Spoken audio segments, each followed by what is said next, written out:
اعوذ باللہ من الشیطان الرجیم بسم اللہ الرحمن الرحیم اللہم صلی وسلم وبارک علی سیدنا محمد وعلی آلہ وصحبہ وسلم۔ 20ویں صدی کے آغاز میں اللہ تعالیٰ نے جو امت رسول صلی اللہ علیہ وسلم کو خوبصورت ترین تحفے دیے، ان میں علامہ اقبال سر فہرست ہیں۔ علامہ اقبال ہی کا تحفہ ہے کہ ہمیں آج یہ مملکت خدا داد، یہ پاک سرزمین، یہ کشور حسین تحفے میں ملی۔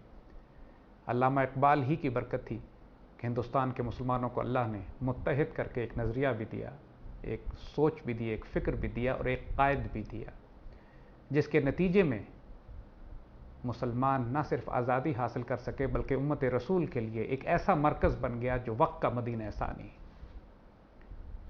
جس نے آنے والے دور میں مسلمانوں کو متحد بھی کرنا ہے، جہاں پر خلافت علیہ منہاج النبوہ کا نظام بھی قائم ہونا ہے، اور جہاں پر ریاست ہائے متحدہ اسلامیہ ہے، یونائٹڈ اسٹیٹس آف اسلام کا جس نے مرکز بھی بننا ہے۔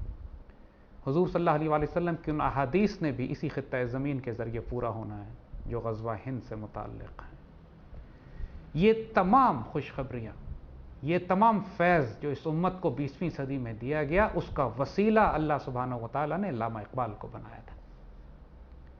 دنیا نے اقبال کو ایک مفکر کے طور پہ، ایک دانشور کے طور پر، ایک سیاسی مدبر کے طور پر، نظریہ پاکستان کے فکر اور سوچ دینے والے، اس حد تک تو پہچانا ہے کسی حد تک، لیکن اصل اقبال کو کوئی نہیں جان سکا۔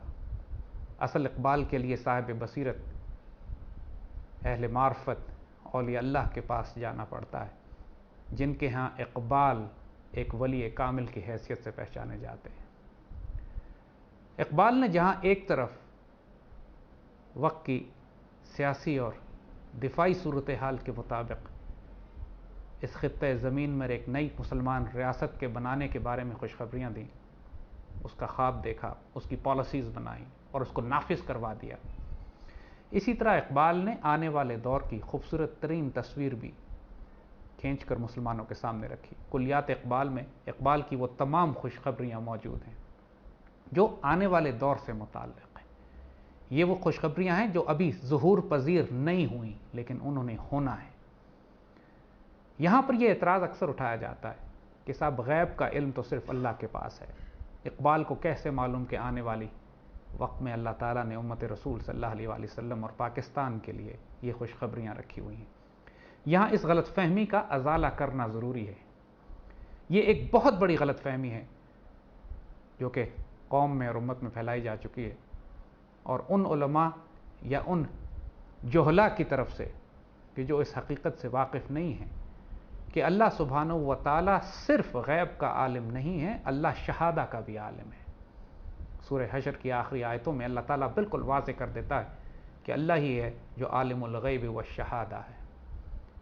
جس کے پاس غیب کا علم ہے وہ بھی اللہ کا دیا ہوا ہے، جس کے پاس شہادہ کا علم ہے وہ بھی اللہ کا دیا ہوا ہے۔ یہ کہنا کہ غیب کا علم صرف اللہ کے پاس ہے، یہ مفہوم نکلتا ہے کہ شاید شہادہ کا علم ہمارے پاس ہے۔ شہادہ کا علم بھی اللہ ہی کے پاس ہے، جس سے اللہ شہادہ کا علم بھی واپس کھینچ لے، وہ اس دور میں اپنی آنکھوں سے دیکھتے، سمجھتے، بوجھتے بھی حقیقت کو نہیں پا سکتا۔ ابو جہل حضور صلی اللہ علیہ وسلم کے سامنے موجود ہے، لیکن اللہ نے اس کی عقل سلب کر لی، اس سے شہادہ کا علم بھی کھینچ لیا۔ نتیجہ یہ ہے کہ وہ حضور صلی اللہ علیہ وسلم کو دیکھنے کے باوجود پہچان نہیں پاتا۔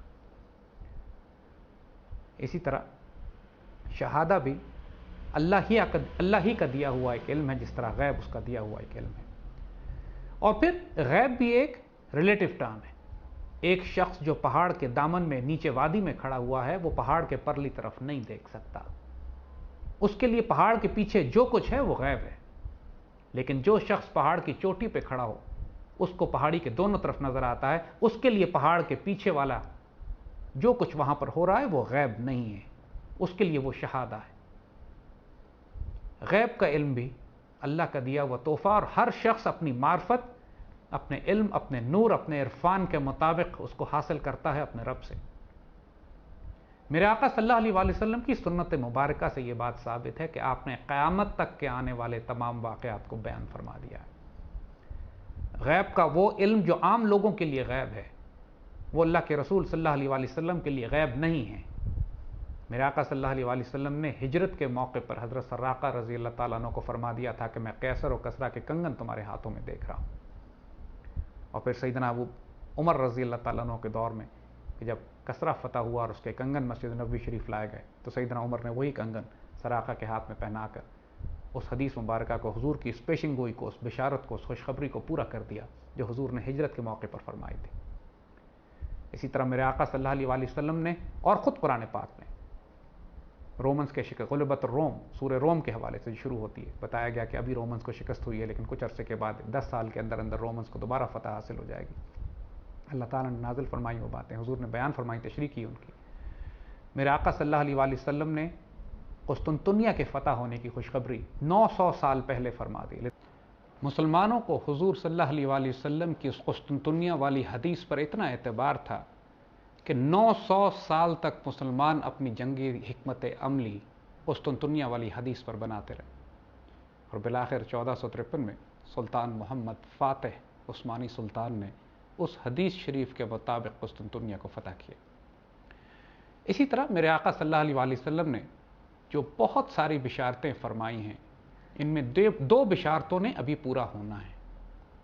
ایک کا تعلق خلافت الحمناج النبوہ سے ہے، جس میں میرے آقا صلی اللہ علیہ وسلم نے واضح فرما دیا تھا کہ آخری دور میں خلافت راشدہ، خلافت الحمناج النبوہ ایک دفعہ پھر قائم ہوگی۔ اور دوسری حدیث مبارکہ غزوہ ہند سے متعلق ہے کہ ہندوستان ایک دفعہ پھر فتح کیا جائے گا، مسلمان فوجیں ہند کے حکمرانوں کو گرفتار کر کے زنجیروں میں لپیٹ کر لائیں گی، اس کے بعد وہ فوجیں یہاں قیام کریں گی اور پھر پلٹ کر شام میں عیسیٰ علیہ السلام سے ان کی ملاقات ہوگی۔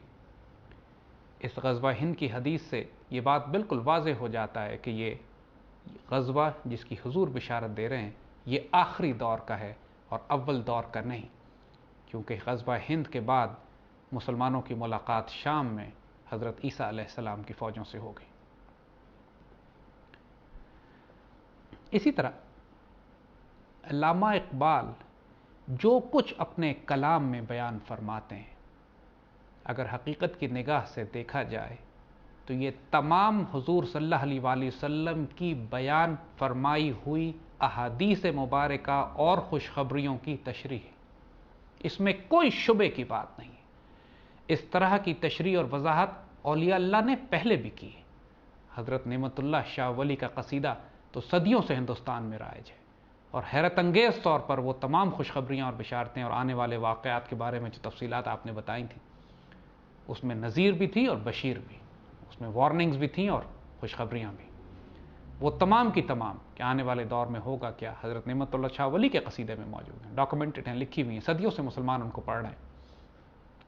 اور انسان کی ظاہری عقل اس بات کو نہیں مانتی کہ اللہ کے بندے کس نگاہ سے، کس فراست سے، کس قلب کی نگاہ سے دیکھتے ہیں کہ صدیوں پہلے آنے والے واقعات، صدیوں بعد آنے والے واقعات ان کو پہلے ہی اللہ تعالیٰ ان کے اوپر آشکار کر دیتا ہے۔ اقبال کے کلام میں جگہ جگہ آپ کو یہ باتیں واضح ملتی ہیں۔ اقبال نے اپنا راز دیا ہے، کئی جگہوں پہ اپنے راز کو چھپایا بھی ہے، لیکن بے اختیار ان کی شاعری سے، ان کے الفاظ میں، ان کی نظموں میں، ان کے کلام میں آپ کو جا بجا ایسے اشعار ملتے ہیں کہ جو صرف پریڈکشنز ہیں، پیشن گوئیاں ہیں آنے والے دور کی۔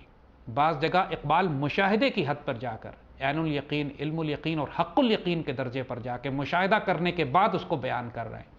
وہ صرف خبر نہیں ہے ان کے پاس مشاہدہ ہے۔ نکلی تو لب اقبال سے، پر جانے کس کی ہے یہ صدا، پیغام سکون پہنچا بھی گئی، دل محفل کا تڑپا بھی گئی۔ نکلتی تو لب اقبال سے، اقبال خود اشارہ فرماتے ہیں، لیکن یہ بات وہ خود بولتے نہیں، ان کو بلوائی جاتی ہے، ان سے کہلوائی جاتی ہے۔ اور جو اقبال کو جانتے ہیں، جو اقبال کے رازدار ہیں، آپ اگر علامہ اقبال کی سوائے عمری زندہ رود جو ان کے بیٹے نے لکھی ہے اس کو اٹھا کر پڑھیے تو آپ کو اقبال کے مقام کا ایک اندازہ ہوتا ہے۔ وہ مشہور خواب بھی اسی میں درج ہے جس میں کشمیر سے وہ سید زادے آتے ہیں، علامہ اقبال سے ملاقات کرتے ہیں اور دھاڑے مار مار کر روتے ہیں۔ جب اقبال پوچھتے ہیں کہ کیا حاجت ہے، آپ کو سمجھے ضرورت مند ہیں، کچھ پیسے دینے چاہے، تو سید زادے نے انکار کیا، فرمایا میں پیسوں کی وجہ سے نہیں روتا، میں اپنا خواب کے سچا ہونے پر روتا ہوں۔ کہ میں نے خواب یہ کشمیر میں دیکھا ہے کہ ایک بہت بڑی جماعت ہے جس کی قیادت، جس کی امامت میرے آقا صلی اللہ علیہ وآلہ وسلم فرما رہے ہیں، لیکن حضور جماعت نہیں فرماتے اور بار بار رک کر پیچھے مڑ کر پوچھتے ہیں کہ کیا اقبال آ گیا؟ اور جب اقبال تشریف لاتے ہیں تو حضور اپنے دائیں ہاتھ پر ان کو کھڑا کرتے ہیں اور پھر جماعت کی نماز شروع ہوتی ہے۔ تو میں اس خواب کی تصدیق کے لیے آپ کے پاس آیا ہوں، اور یہ واقعی یہ وہ چہرہ آپ کا دیکھا ہے کہ جو میں نے خواب میں حضور صلی اللہ علیہ وآلہ وسلم کے ساتھ دیکھا تھا۔ یہ روحانی مشاہدے بہت سے لوگوں کو اس دور میں بھی ہوئے ہیں۔ بڑے بڑے اولیاء اللہ جن کے ساتھ اقبال کا تعلق تھا، جن سے اقبال فیض لیتے تھے، وہ اقبال کے راز سے آگاہ تھے۔ حضرت شیر محمد شرقپور رحمۃ اللہ علیہ، مشہور واقعات ہے کہ اقبال ان کے ساتھ جب ان سے ملنے کے لیے گئے، حضرت شیر محمد شرقپور کسی بغیر داڑھی والے سے نہیں ملا کرتے تھے، لیکن اقبال کے معاملے میں جب ان کے خادمین نے واپس لوٹا دیا اقبال کو کہ حضرت شیر محمد شرقپور آپ سے نہیں مل سکتے، تو اتنا بڑا اللہ کا ولی ننگے پاؤں دوڑتا ہوا ٹانگے کے سٹینڈ تک گیا اور اقبال کو واپس لے کر آیا کہ یہ قانون تیرے واسطے نہیں۔ اقبال کا مقام اللہ کے ولی جانتے ہیں، لیکن دنیا کی نظر سے پوشیدہ ہے۔ اقبال کے اسی روحانی پہلو کو، انہی خوشخبریوں کو، انہی بشارتوں کو کہ جو اقبال نے اس امت مرحوم کے لیے، اس آنے والی نسلوں کے لیے بیان کی اپنے کلام میں، آج ہم تھوڑا سا ان کو جمع کر کے آپ کی خدمت میں لے کر آئے ہیں، تاکہ جو کچھ جیو پالیٹکس ہے، جو کچھ ملٹری اسٹریٹجی ہے، جو کچھ اکنامک پالیسیز ہم بنا رہے ہیں، ان سب کا ایک ہدف آپ کو معلوم ہو جائے، وہ تقدیر معلوم ہو جائے جو اللہ تعالیٰ نے لکھ دی ہے، جس نے اب ظاہر ہونا ہے۔ لیکن اس تقدیر کو ظاہر کرنے کے لیے اللہ اپنے دستے بازو تلاش کر رہا ہے۔ اقبال جس نسل کو تعمیر کرنا چاہتے ہیں، جس نسل کو پیدا کرنا چاہتے ہیں، جو فقر غیور کی حامل ہے، جو نگاہ بلند ہو، سخن دل نواز ہو، جاں پرسوز ہو، جس کی اذان سے وسعت افلاک میں تکبیر مسلسل دی جائے، شبستان وجود لرزے، وہ جس کی ہاں اور نہ میں دنیا کے فیصلے ہوں، وہ جو تقدیر کی پابند نہ ہو، جبکہ اور وہ نسل جو رب اس سے خود پوچھے بتا تیری رضا کیا ہے، اس پوری نسل کی تیاری کا ایک مقصد ہے، کیونکہ جو کام لیا جائے گا وہ اب اتنا بڑا ہے کہ انسانوں کے تخیل میں آنے والا نہیں ہے، انسان کے ہوش و حواس گم ہو جاتے ہیں، انسان ناقابل یقین کیفیت میں چلا جاتا ہے جب اس کو یہ بتا دیا جائے کہ آنے والے دور میں اللہ نے اب تم سے کیا کام لینا ہے۔ اسی لیے اقبال نے بھی جب یہ خوشخبریاں دی ہیں تو دھیمے الفاظ میں ذرا چھپا کے دی ہیں، کیونکہ لوگوں کے تخیل میں یہ بات نہیں آ سکتی کہ اللہ نے کتنا بڑا فیض کھول دیا ہے اس امت کے لیے، اور جس کی سب سے بڑی نشانی خود اقبال کا آنا اور اس کے بعد پاکستان کا بننا تھا۔ پاکستان میرے آقا صلی اللہ علیہ وآلہ وسلم کی ان احادیث مبارکہ کو پورا کرنے کے لیے بنایا گیا ہے کہ جن کا تعلق غزوہ ہند سے اور خلافت الحم منہاج النبوہ سے۔ دنیا کے اسباب استعمال ہوں گے، ان احادیث مبارکہ نے ہوا میں نہیں پورا ہونا۔ کوئی مجاہدین کی جماعت ہوگی جو ان کو پورا کرے گی، کوئی خطہ زمین ہوگا جہاں پہ خلافت الحم منہاج النبوہ قائم کی جائے گی، کوئی مسلمان فوج ہوگی جو غزوہ ہند لڑے گی۔ یہی وہ خوش نصیب ہیں کہ جن کے لیے جو مرکز اللہ تعالیٰ نے تجویز کیا، جس کی خوشخبری اور بشارت اقبال کی زبان سے دی گئی، وہ یہ خطہ زمین، یہ مدینہ ثانی، یہ پاک سرزمین، یہ پرچم ستارہ و ہلال کا مالک یہ پاکستان ہے۔ 1930 میں الہ آباد میں اقبال کا خطبہ اٹھا کے دیکھ لیجئے، وہ بھی خوشخبری ہے، وہ سجیشن نہیں ہے، وہ رائے نہیں ہے۔ وہ یہ نہیں کہہ رہے اقبال وہاں پہ کہ ایسا ہونا چاہیے، فرماتے میں دیکھ رہا ہوں کہ ایسا ہو چکا ہے۔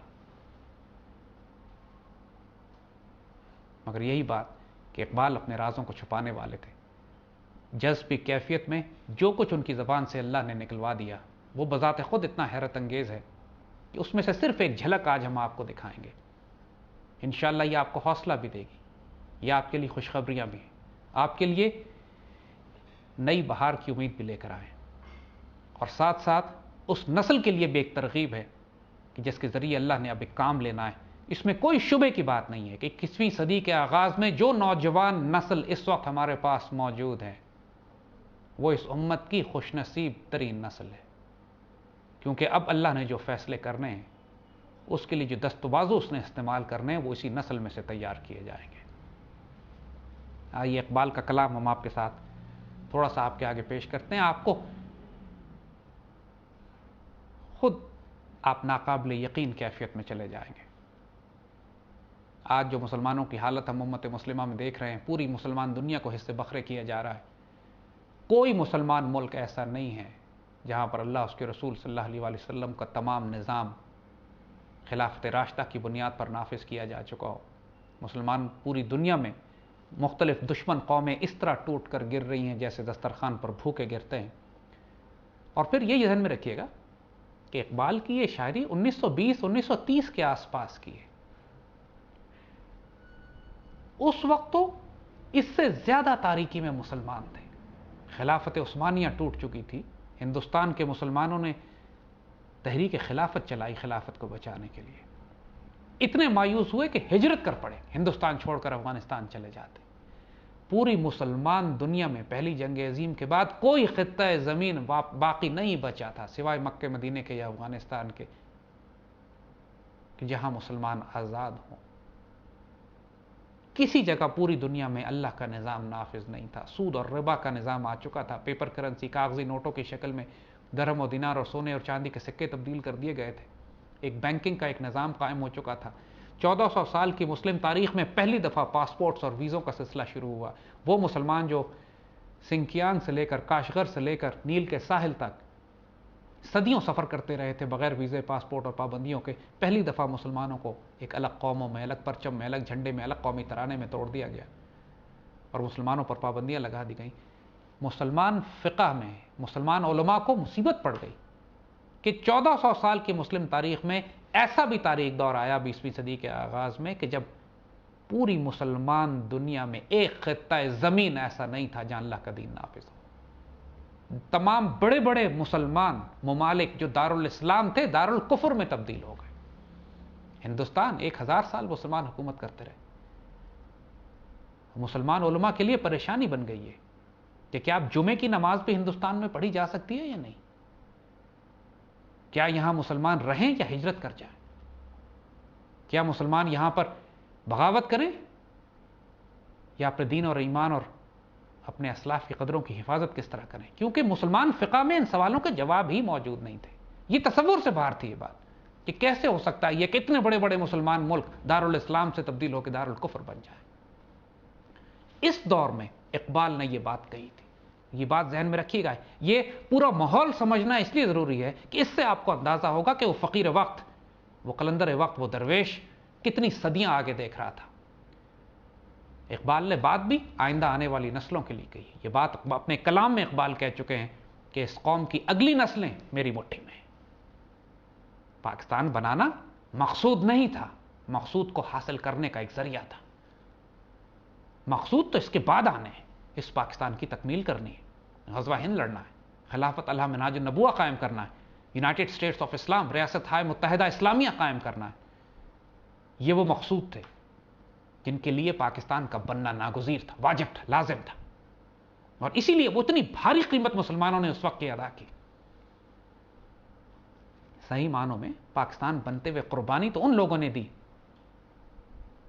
اس خطے کے مسلمانوں نے دی جو آج اس پاکستان کا حصہ بھی نہیں ہے۔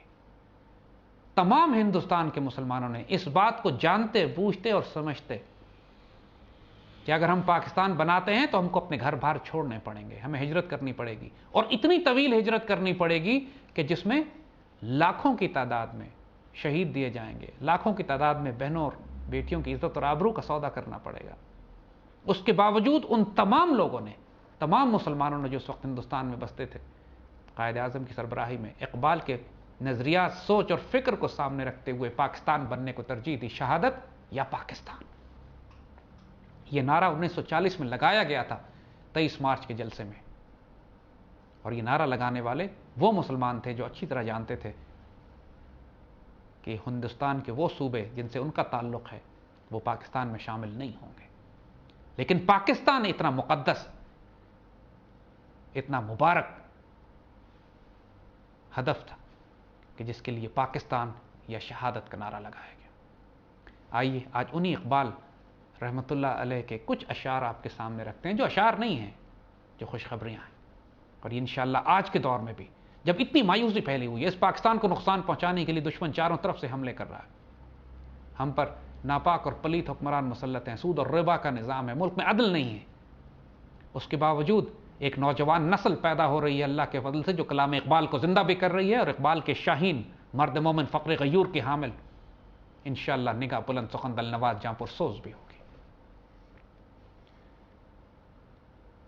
اقبال فرماتے ہیں، اب خوشخبریاں دیکھیں ذرا، فرماتے ہیں نکل کر صحرا سے جس نے روما کی سلطنت کو الٹ دیا تھا، نکل کر صحرا سے جس نے روما کی سلطنت کو الٹ دیا تھا، سنا ہے یہ قدسیوں سے میں نے وہ شعر پھر ہوشیار ہوگا.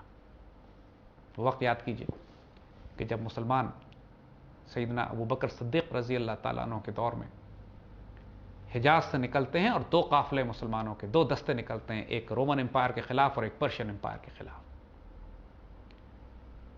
قیصر اور کسرا دو بڑی بڑی سلطنتیں اس وقت میں تھیں. کسرا کے کنگن تھے جو سراقہ رضی اللہ تعالیٰ عنہ کو پہنائے گئے، اور رومن امپائر جو کئی ہزار سال سے پوری دنیا میں حکومت کرتی پھر رہی تھی. اور اس وقت شام کا صوبہ ہے، ملک شام جو آج آپ سنتے ہیں، پورا شمالی افریقہ، مصر، وہ تمام رومن امپائر کے قبضے میں تھا. سیدنا ابو بکر صدیق رضی اللہ تعالیٰ عنہ نے جن لشکروں کو روانہ کیا، اور اس سے پہلے حضور صلی اللہ علیہ وسلم نے غزوہ تبوک کے موقع پہ براہ راست رومنز کے خلاف ایک محاذرائی کی تھی. تو اقبال فرماتے ہیں کہ نکل کر صحرا سے جس نے روما کی سلطنت کو الٹ دیا تھا، جو ریگستان سے نکلے تھے اور رومن امپائر سے ٹکرائے تھے جا کے، سنا ہے قدسیوں سے میں نے. اب یہ قدسی کون ہے؟ وہ جو قہاری و غفاری و قدوسی و جبروت ہیں، صفات الہیہ رکھتے ہیں اپنے وجود میں، یا ملائکہ ہیں کہ اللہ کے بندوں پہ ملائکہ نازل ہوتے ہیں. الذین قالوا ربنا اللہ ثم استقاموا تتنزل علیہم الملائکہ. اقبال اپنا سورس نہیں بتاتے، قدسی کہتے ہیں، لیکن خوشخبری دیتے ہیں کہ جہاں سے ہمیں یہ خبر پہنچ رہی ہے، یہ وہ قدسی ہیں، مبارک نفوس ہیں، وہ پاک نفوس ہیں، پاک جانے ہیں کہ جن کی خبریں غلط نہیں ہوتی. پھر دوبارہ ہم آپ کو بات کرتے ہیں، یہ ذہن میں رکھیے گا کہ یہ بات اس وقت کہی جا رہی ہے جب خلافت عثمانیہ ٹوٹ چکی ہے، پوری دنیا میں تاریکی ہے.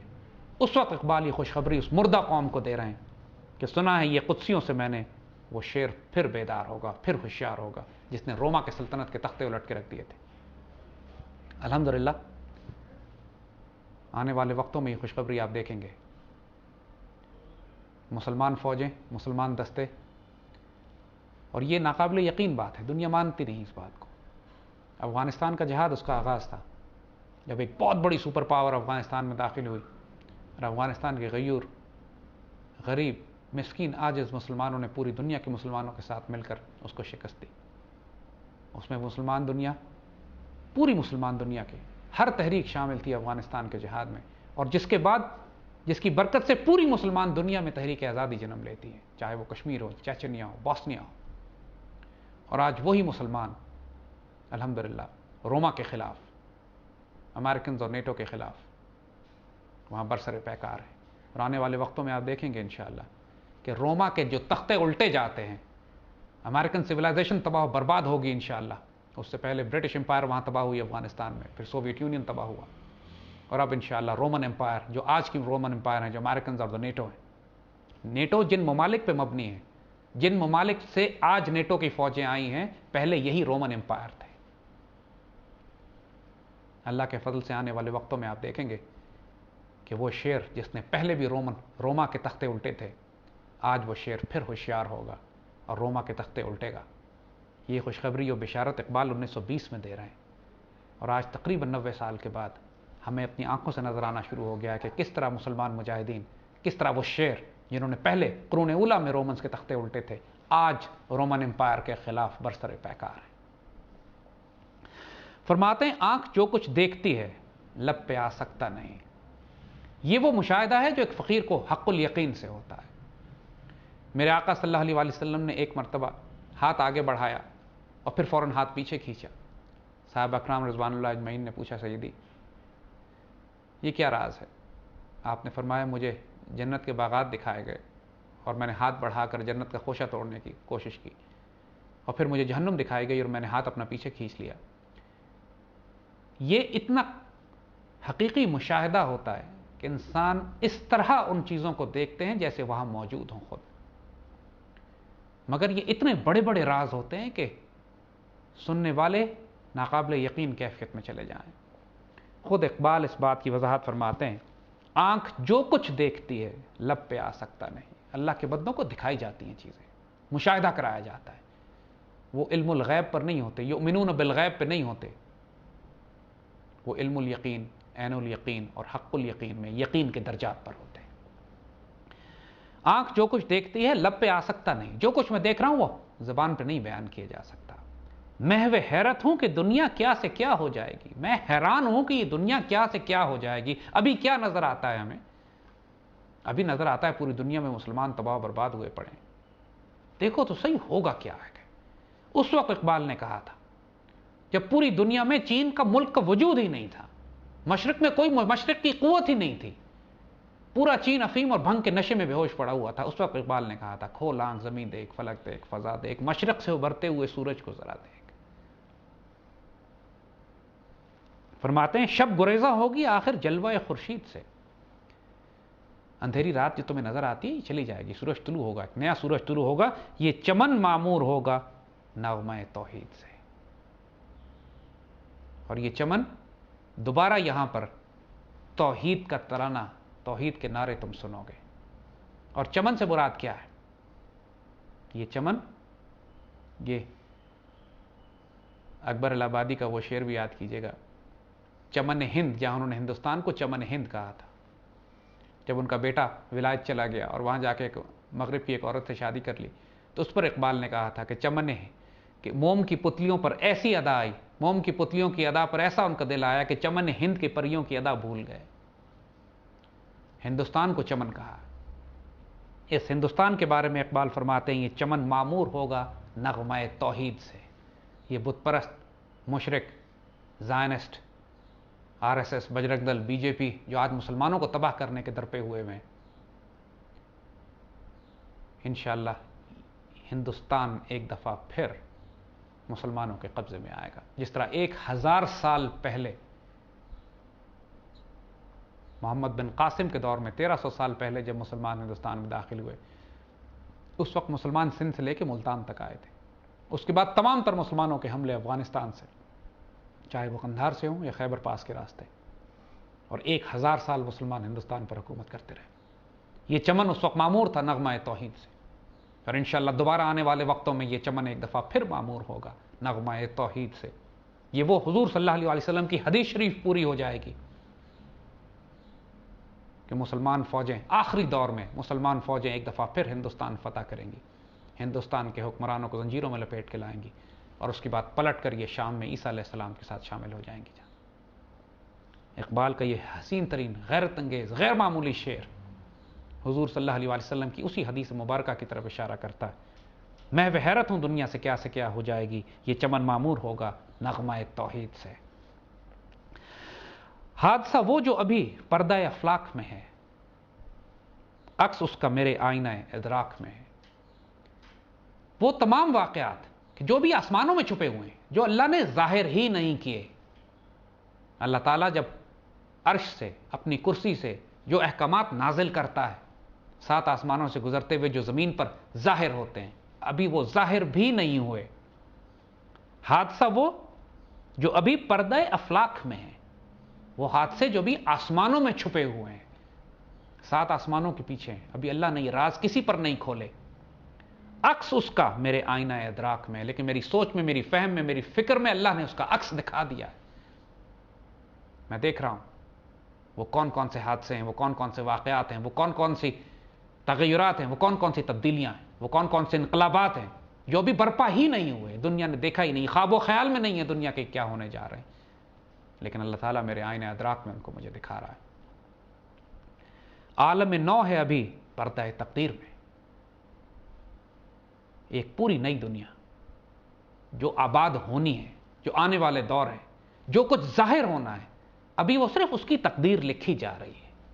ابھی یہ لکھا جا رہا ہے کہ آنے والے دور میں اللہ کس سے کام لے گا، کون خوش نصیب ہوگا، کون بد نصیب ہوگا، کون ریاستیں ہوں گی، کون ریاستیں رہیں گی، کس تہذیب کو رکھا جائے گا، کس تہذیب کو تبدیل کر دیا جائے گا، روما کے تختے کب الٹے جائیں گے، مسلمان کب اٹھیں گے، خلافت الحمد النبوہ کب قائم ہوگی، غزوہ ہند کب لڑا جائے گا، یونائٹڈ اسٹیٹس آف اسلام کب قائم ہونا ہے، یہ سب کچھ ابھی تقدیر میں لکھا جا رہا ہے. فرماتے ہیں میری نگاہوں میں ہے اس کی سحر بے حجاب. جو کچھ ہونے والا ہے میری نگاہوں میں بے حجاب ہے، میں دیکھ رہا ہوں اس کو، مجھے واضح ہے، مجھے معلوم ہے یہ باتیں سب. یہ ایک حیرت انگیز ناقابل یقین اشعار ہیں اقبال کے. اقبال کا اصل مقام ظاہر کرتے ہیں. وہ عام شاعر نہیں ہے، اس کو شاعر نہ سمجھیں، بہت بڑا ظلم کریں گے.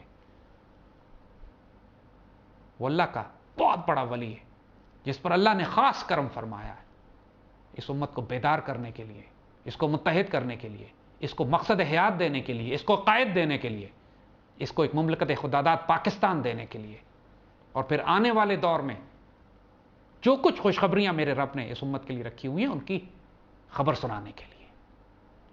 یہ ہے بابا اقبال. دنیا یہی کہتی ہے کہ ہماری عقل میں آنے والی باتیں نہیں ہیں، یہ سمجھ میں نہیں آتی یہ بات، اور بات بھی ٹھیک ہے، سمجھ میں آنے والی ہیں بھی نہیں. فرماتے ہیں الٹ جائیں گی تدبیریں، بدل جائیں گی تقدیریں، حقیقت ہے نہیں میرے تخیل کی یہ خلاقی. لوگ جو مرضی پلان کر لیں، تدبیریں بنا لیں. وَيَمْكُرُونَ وَيَمْكُرُ اللَّهُ وَاللَّهُ خَيْرُ الْمَاكِرِينَ. دشمن جو مرضی پلان کر لیں، مسلم دنیا کو توڑ دیں گے، مسلمانوں کو ختم کر دیں گے. کر سکتے تو کر لیتے، آج تک زور لگا سکتے ہیں، مسلمانوں کو نقصان پہنچا سکتے ہیں، اس دین کو ختم تو نہیں کر سکتے. اگر ان کے بس میں ہوتا تو کر چکے ہوتے. یہی اقبال فرماتے ہیں الٹ جائیں گی تدبیریں، جو مرضی پلان کر لیں گے. یہ چاہتے ہیں کہ ربا اور سود کا نظام پوری دنیا میں ہمیشہ قائم رہے گا. یہ چاہتے ہیں کہ مسلمان کبھی متحد نہیں ہوں گے. یہ چاہتے ہیں کہ پاکستان کا نعوذ باللہ وجود ختم کر دیا جائے گا، اکھنڈ بھارت بن جائے گا. یہ چاہتے ہیں کہ مسلم دنیا کو توڑ کر حصے بکھرے کر دیے جائیں گے. چاہنے دیں ان کو. الٹ جائیں گی تدبیریں، ان کی ساری تدبیریں الٹ جائیں گی، ان پر بدل جائیں گی تقدیریں. جو آج مسلمانوں کی تقدیر ذلت اور رسوائی نظر آتی ہے لکھی ہوئی اس میں، یہ سب تبدیل کر دیا جائے گا. یہ سب تبدیل ہو جائے گا. اللہ کا کرم اور فضل ہے انشاءاللہ. دیکھنا حقیقت ہے نہیں میرے تخیل کی یہ خلاقی. اتنا بڑا چیلنج اقبال دیتے ہیں کہ میں صرف اس کو سوچ نہیں رہا ہوں، یہ نہیں سوچ رہا کہ میں صرف ایک رومانٹک خواب دیکھ رہا ہوں، میں کچھ ڈریمز دیکھ رہا ہوں، کوئی ویژنز ہیں میرے جو صرف میرا دماغ پیدا کر رہا ہے. نہیں، یہ حقیقت ہے نہیں میرے تخیل کی خلاقی. میں اپنے ذہن سے پیدا نہیں کر رہا. دس از اے ریالٹی. یہی سچ ہے اور ہونے جا رہا ہے. دیکھ لینا کیسے ہوتا ہے. جس کو اعتراض ہے، جس کو شک ہے اس بات پہ، اس کو پھر یہی کہا جاتا ہے انتظار کرو فتربصوا، ہم تمہارے ساتھ انتظار کرتے ہیں. Will wait. اللہ کی تقدیریں ظاہر ہو رہی ہیں.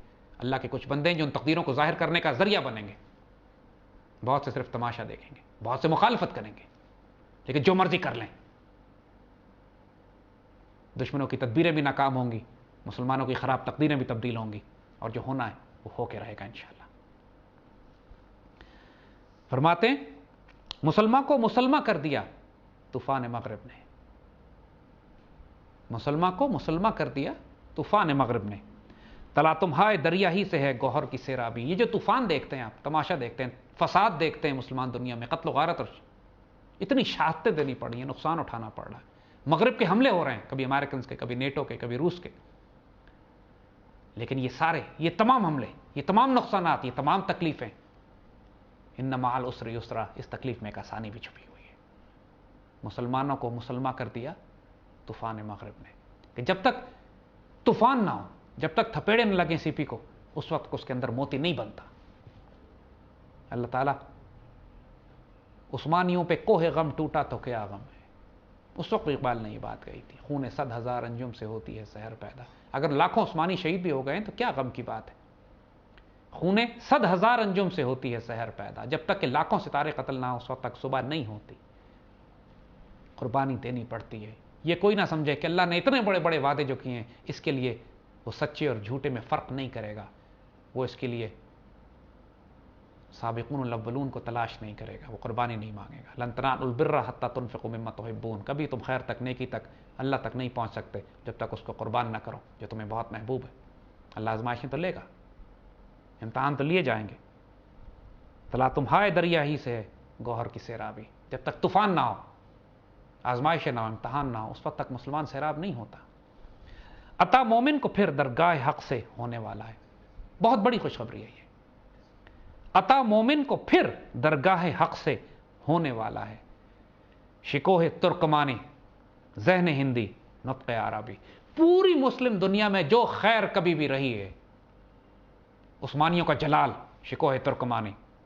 خلافت عثمانیہ کا جلال یہ تھا کہ پورا یورپ ان کے نام سے کانپتا تھا. آج مسلمان دنیا کو دیکھیں جس پہ یورپ چڑھائی کرتا پھر رہا ہے، یقین نہیں آتی یہ بات کہ ایک وقت یہ بھی تھا کہ جب مہتر بینڈ ترکوں کا یورپ میں بجا کرتا تھا، جب اس کی گرج اور گونج میدان جنگ میں ہوتی تھی تو یورپ کی پورے یورپ پہ لرزہ طاری ہو جایا کرتا تھا. یورپ کی بڑی بڑی حکمران اس بات میں فخر محسوس کرتے تھے کہ خلیفہ اسلام سلطان عثمانی سلطان ترکی ان کو ایک خط لکھ دیتا تھا اور یہ کہتا تھا تم ہماری حفاظت میں ہو، اب تمہیں کوئی نقصان نہیں ہے. شکوہ ترکمانی جو جلال ہے ترکوں کا. ایک دفعہ اقبال فرما رہے ہیں عطا مومن کو پھر درگاہ حق سے ہونے والا ہے. مومن کو ایک دفعہ پھر اللہ تعالیٰ کے یہاں سے تحفہ ملے گا. یہ شکوہ ترکمانی، ذہن ہندی. ہند کے مسلمانوں کا ذہن، بریلینس، انٹلیکٹ، اس پورے خطے کے مسلمان جو ذہن اللہ نے ان کو عطا فرمایا. وہ نطق عربی، اور عربوں کی فصاحت و بلاغت، ان کی زبان، جو حکمت و وزڈم اس میں، جو فراست ہے. چاہے وہ ترک ہوں، چاہے وہ خراسان کے ہوں، ہندوستان کے ہوں، عرب ہوں، ان میں جو خیر ہے ایک دفعہ پھر اللہ ساری خیر کو جمع کر کے امت رسول کو تحفہ دینے والا ہے. کیوں؟ کہ جو آزمائشیں آ رہی ہیں، جو مشکلات آ رہی ہیں، جو پریشانیاں آ رہی ہیں، خون 100,000 انجم سے ہوتی ہے سحر پیدا. یہ نقصانات، یہ تکلیفیں اسی لیے دیے جا رہی ہیں کہ ایک حیرت انگیز سحر پیدا ہونے والی ہے، ایک حیرت انگیز صبح پیدا ہونے والی ہے، ایک ایسا سورج طلوع ہونے والا ہے انشاءاللہ. فرماتے ہیں مجھے راز دو عالم دل کا آئینہ دکھاتا ہے. دو جہانوں کے جو میں راز دیکھتا ہوں. راز دو عالم کی بات کی ہے، صرف اس عالم کی نہیں. اقبال فرماتے ہیں میں اس جہان کے راز بھی دیکھتا ہوں، اگلے جہان کے راز بھی دیکھتا ہوں. اس جہان کے راز بھی دیکھتا ہوں جو شہادہ میں ہے، اس جہان کے راز بھی دیکھتا ہوں جو غیب میں ہے. میرا دل کا آئینہ مجھے یہ دکھاتا ہے. وہی کہتا ہوں جو کچھ سامنے آنکھوں کے آتا ہے. میں جھوٹ نہیں بولتا، وہی کہتا ہوں جو سامنے آنکھوں کے آتا ہے. میں اپنے تخیل کی خلاقی نہیں ہے یہ، میں خود پیدا نہیں کر رہا، مجھے دکھایا جا رہا ہے یہ سب کچھ. اور واللہ بغیر دیکھے میں بات نہیں کر رہا. روح مسلمہ میں ہے آج وہی اضطراب. آج مسلمان اسی طرح بے چین ہیں، اسی طرح ان میں طوفان برپا ہے. وہ اپنا عروج حاصل کرنا چاہتے ہیں، وہ اپنی بے عزتی پہ، بے حرمتی پہ خوش نہیں ہیں، راضی نہیں ہیں. ان میں صداقت، شہادت، دیانت اور ایمانت کی تڑپ پیدا ہو رہی ہے. روح مسلمہ میں ہے آج وہی اضطراب. راز خدائی ہے یہ کہہ نہیں سکتی زبان. یہ اتنا بڑا راز ہے کہ زبان سے اس کو بیان نہیں کیا جا سکتا. یہ راز خدائی کا لفظ استعمال کیا ہے اقبال نے. یہ راز خدائی ہے کہہ نہیں سکتی اس کو زبان. وہ اضطراب، وہ طوفان برپا ہو چکا ہے مسلمانوں میں. پہلے اشارہ کر چکے ہیں، وہ شیر پھر ہوشیار ہوگا جو روما کے تختے الٹ دے گا. فرماتے ہیں وہ اضطراب اس میں پیدا ہو چکا ہے، لیکن یہ اتنا بڑا خدائی راز ہے کہ اس کو زبان سے بیان نہیں کیا جا سکتا. دیکھیے اس شہر کی تہ سے اچھلتا ہے کیا. ارے انتظار کرو، دیکھو تو صحیح ہوتا کیا ہے. ایک نئی صبح طلوع ہوگی، کیا نکلے گا، انتظار کرو، دیکھ لو. دیکھیے اس شہر کی تہ سے اچھلتا ہے کیا، گنبد نیل و فری رنگ بدلتا ہے کیا. رنگ بدلتا ہے کیا. دیکھو تو صحیح کہ آسمان کیا رنگ بدلتا ہے. کہ لیل و نہار کا جو دور چل رہا ہے، نظام چل رہا ہے، چرخی چل رہی ہے، ذرا دیکھو تو صحیح آگے آتا کیا ہے. یہ اللہ کے راز ہے، زبان سے نہیں بتا سکتا میں. شام غم لیکن خبر دیتی ہے عید کی. یہ تمہیں غم ہے، یہ تکلیف ہے، لیکن یہ اس کی شام آ چکی ہے. اب ایک نیا دور شروع ہونے والا ہے. یہ شام غم جو ہے یہ ہمیں ایک آنے والی عید کی خبر دے رہی ہے، خوشخبری ہے. ظلمت شب میں نظر آتی ہے کرن امید کی. یہ اندھیری رات جو چھائی ہوئی ہے اس کے اندر امید کی کرن ہے. مایوس مت ہو کبھی، اللہ تعالیٰ نے اس قوم کو چھوڑا نہیں ہے. یہ ساری آزمائشیں اس لیے ہیں کہ تلا تمہائے دریا ہی سے ہے گوہر کی سیرابی. جب تک کہ طوفان ہو، جب تک کہ سیلاب نہ ہو، تپیڑے نہ لگیں، اس وقت تک گوہر سیراب نہیں ہوتا، اس وقت تک موتی نہیں بنتا. پریشان مت ہو، یہ اللہ کے راز ہیں، بیان نہیں کر سکتے ہم. لیکن جو کچھ کہہ رہا ہوں وہ وہی کہہ رہا ہوں جو میری آنکھوں کے سامنے لایا جا رہا ہے. یہ میرے تخیل کی خلاقی نہیں ہے.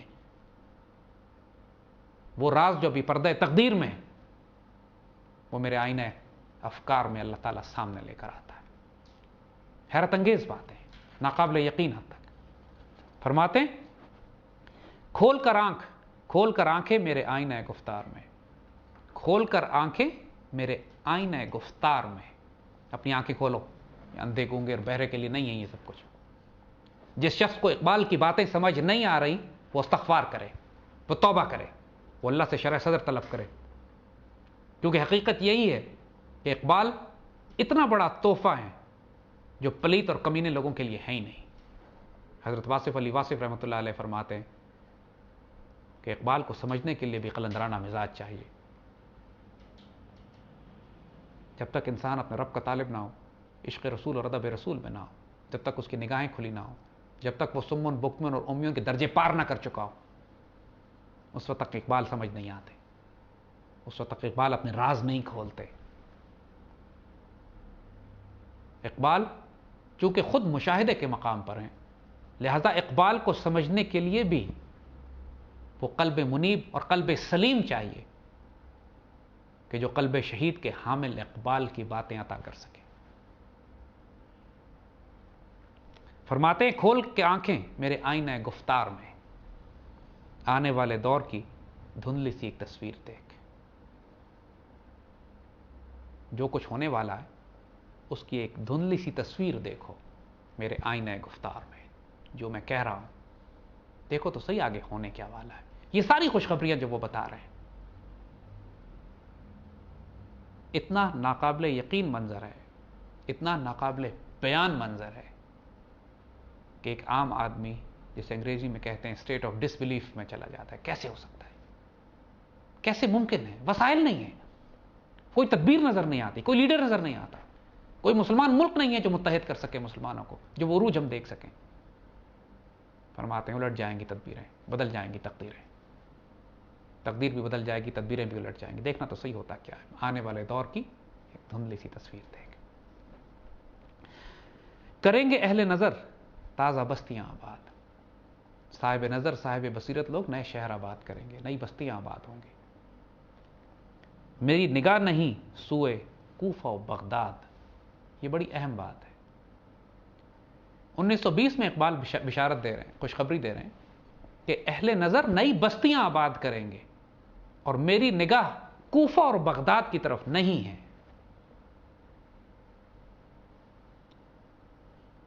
ایک بات ذہن میں رکھیے گا، نئی بستیوں سے مراد ایک تو پاکستان بھی ہے، الحمدللہ اہل نظر نے تازہ بستی آباد کی، یہ پاکستان آباد ہوا، اور دوسری طرف کوفہ و بغداد کا جو حوالہ اقبال دیتے ہیں تو کوفہ اور بغداد مسلمان سلطنتوں کے دارالخلافہ رہ چکے ہیں۔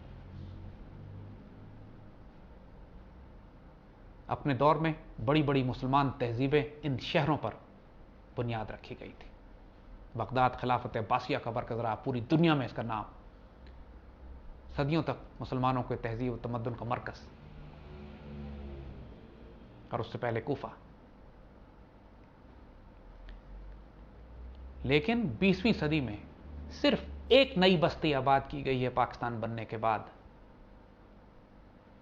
پوری مسلمان دنیا میں تمام شہر پرانے ہیں۔ اہل نظر نے جو تازہ بستی آباد کی ہے پاکستان کے بعد، الحمدللہ وہ اسلام آباد کا شہر ہے۔ یہاں پر ایک غیر معمولی واقعہ آپ کو ہم سنانا چاہیں گے۔ ممتاز مفتی اپنی کتاب میں لکھتے ہیں کہ ایک مرتبہ قدرت اللہ شہاب جب ہالینڈ میں ان کو سفیر بنا کر بھیجا گیا تو چند دنوں کے بعد جب وہ ہالینڈ سے واپس آئے تو فوراً آ کر ممتاز مفتی سے کہتے ہیں کہ اسلام آباد کے پاس حضرت بری امام کے مزار پر جا کر حاضری دینی ہے۔ مفتی حیران ہوتے ہیں کہ اس سے پہلے کبھی قدرت اللہ شہاب نے ایسی بات نہیں کی۔ ان کو لے کے جاتے ہیں، مزار پہ حاضری دیتے ہیں، فاتحہ پڑھتے ہیں، اور جب وجہ پوچھتے ہیں تو قدرت اللہ شہاب ان کو بتاتے ہیں کہ ہالینڈ کی ایک لائبریری میں انہوں نے حضرت بری امام کے ہاتھ کی لکھی ہوئی ایک کتاب پڑھی، ایک مخطوطہ، ایک اوریجنل ڈاکیومنٹ جو ہالینڈ کی لائبریری میں رکھا ہے، جس پر اقبال نے بھی مرثیہ کہا تھا کہ کتابیں اپنے آبا کی دیکھیں ان کو یورپ میں تو ہوتا ہے دل سی پارا۔ حقیقت بھی یہی ہے کہ خوبصورت ترین خزانے مسلمان ملت کے اس وقت یورپ کی لائبریریوں میں رکھے ہوئے ہیں، اور جو خزانے ہمارے پاس ہیں مسلمان ملت کو یہ توفیق نہیں ہے کہ ان کو پڑھ کر ان سے فیض لے سکے۔ شہاب صاحب یہ بتاتے ہیں کہ اس کتاب میں یہ لکھا تھا حضرت بری امام نے کہ جس جگہ میرا مزار بن رہا ہے، جس جگہ میں قیام کروں گا آ کے، اس جگہ ایک نیا شہر آباد ہوگا، ایک نئی بستی آباد ہوگی جو آنے والے دور میں امت مسلمہ کا بہت بڑا شہر ہوگا، اس کا مرکز بنے گا۔ ماشاءاللہ یہ وہ خوشخبری، اس نئی بستی کے آباد ہونے کی خوشخبری حضرت بری امام بھی دے چکے ہیں۔ قدرت اللہ شہاب نے خود اپنی آنکھوں سے اس کا مشاہدہ کیا، ممتاز مفتی نے اپنی کتاب میں اس بات واقع کو لکھا، لیکن اس کی خوشخبری اقبال ہمیں بہت پہلے دے چکے ہیں۔ کریں گے اہل نظر تازہ بستیاں آباد، نہیں ہے میری نگاہ سوئے کوفہ و بغداد۔ اور یہ بھی عجیب اتفاق ہے کہ دارالحکومت کے لیے دوسرا لفظ جو اردو زبان میں استعمال ہوتا ہے وہ دارالخلافہ ہے، یعنی خلافت کا مرکز۔ اسلام آباد آج دارالحکومت ہے، انشاءاللہ آنے والے وقتوں میں آپ دیکھیں گے اللہ کے حکم سے یہ دارالخلافہ بھی بنے گا، کیونکہ اقبال کی نگاہ سوئے کوفہ و بغداد نہیں ہے، ان بستیوں کی طرف ہے، ان نئی بستیوں کی طرف ہے جن کو اہل نظر آباد کریں گے۔ وہ بستی پاکستان بھی ہے اور اسلام آباد بھی انشاءاللہ۔ حالات امت مسلمہ میں جتنے خراب ہیں، پاکستان میں جتنی مشکلات اور پریشانیاں ہیں، لوگ پریشان تو ہوتے ہیں۔ اقبال فرماتے ہیں دیکھ کر رنگ چمن ہو نہ پریشان مالی، تمہارے چمن کا جو حال ہو گیا ہے اس کو دیکھ کے پریشان مت ہو۔ دیکھ کے رنگ چمن ہو نہ پریشان مالی، لوگ پریشان ہوتے ہیں، ہم کیا کریں، کچھ نہیں ہو سکتا، مایوسی طاری ہو جاتی ہے، ہم کیا کر سکتے ہیں، ملک تباہ ہو جائے گا، ٹوٹ جائے گا، کہاں جائیں، کہاں بھاگیں۔ نہ دیکھ کے رنگ چمن نہ ہو پریشان مالی، کوکب غنچہ سے شاخیں چمکنے والی، دوبارہ انشاءاللہ شاخیں پھوٹنے والی ہیں، خوشخبری آ رہی ہے، بشارتیں آ رہی ہیں، بہار آ رہی ہے، مت پریشان ہو، تھوڑے دنوں کی تکلیف ہے انشاءاللہ۔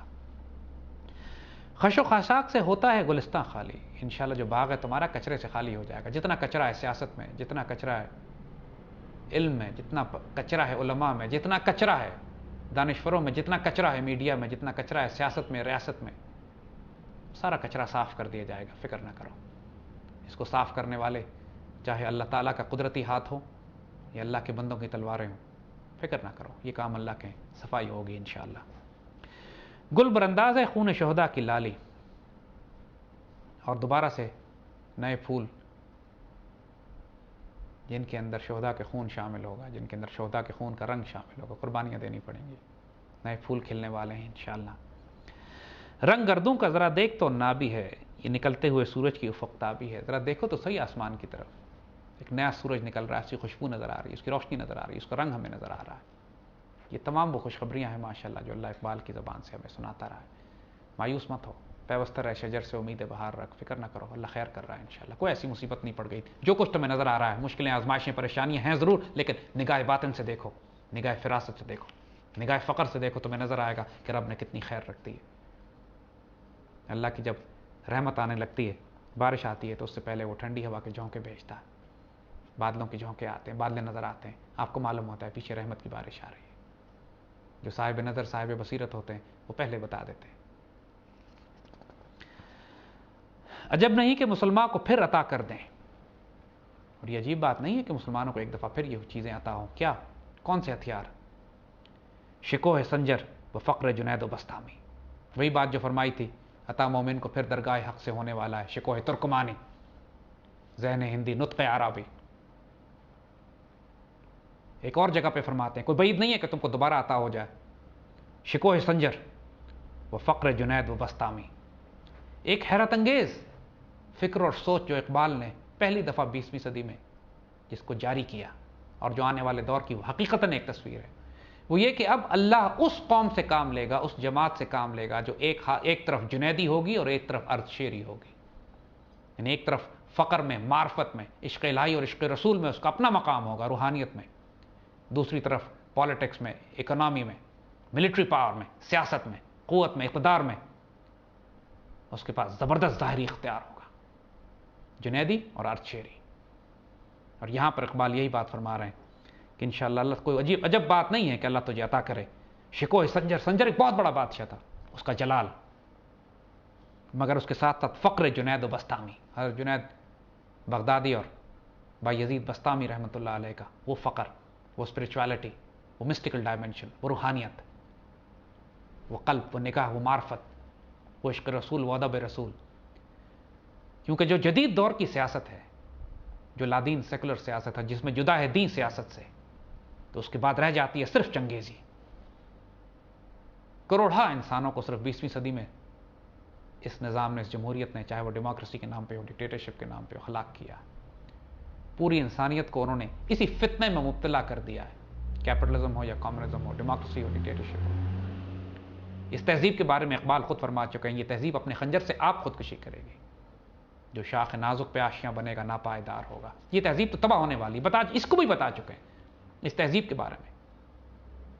اس وقت فرما دیا کہ یورپ کی رگیں جہاں پنجہ یہود میں ہے، مگر ساتھ یہ بھی خوشخبری دی کہ یہ تہذیب اپنے خنجر سے آپ خودکشی کرے گی، اور آج کر رہی ہے. مغربی معاشرہ تباہ و برباد ہو چکا ہے، فیملی لائف تباہ ہو چکی، اکانومی تباہ ہو چکی. اب وہ صرف دنیا میں فساد برپا کر سکتے ہیں، کوئی خیر ان کے پاس نہیں ہے انسانیت کو دینے کے لیے. لیکن اب اللہ تعالیٰ بھی اپنا کام حرام میں پلے ہوئے پلیت ناپاک پتھر دل لوگوں سے نہیں لے گا.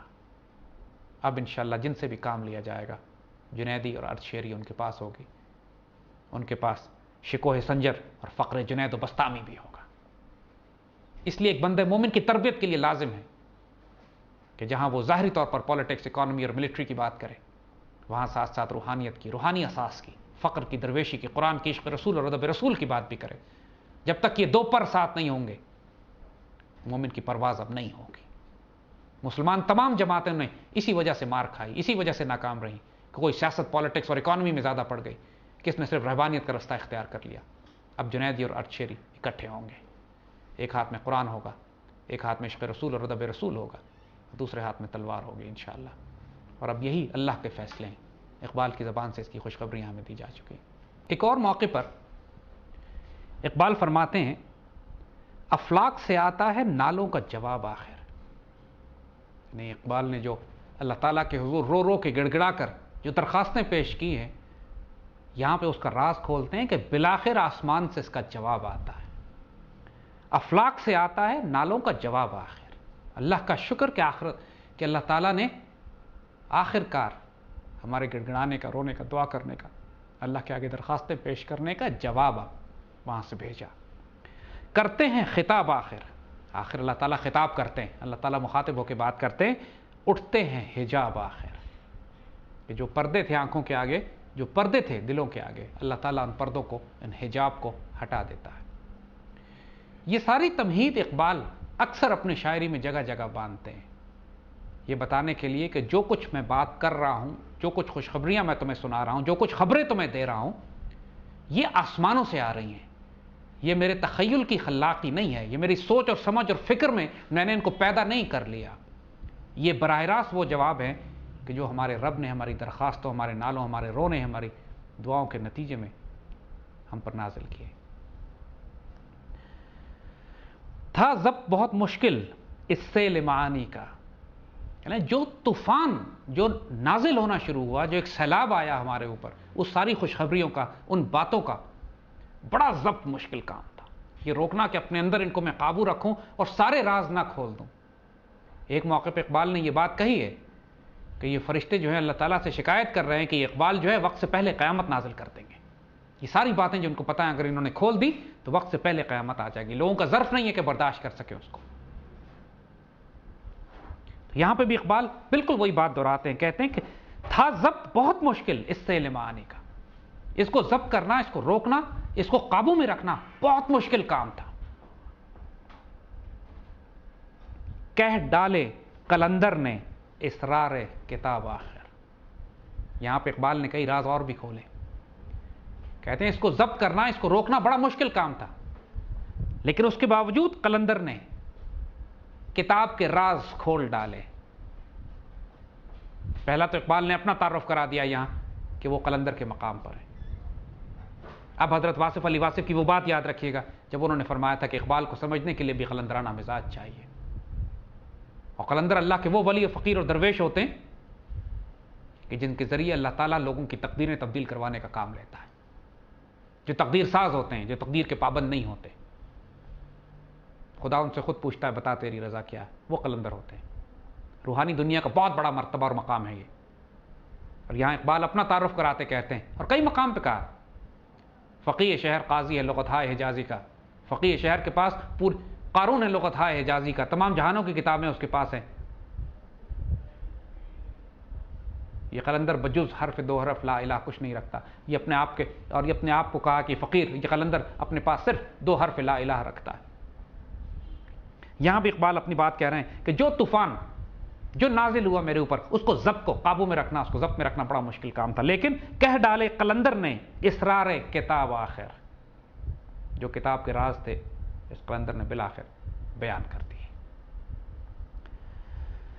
اب تیرا دور بھی آنے کو ہے اے فقر غیور، اب تیرا دور بھی آنے کو ہے اے فقر غیور، اے فقر غیور، اے غیرت مند فقر، اب تیرا دور بھی آنے والا ہے، تیاری کرو۔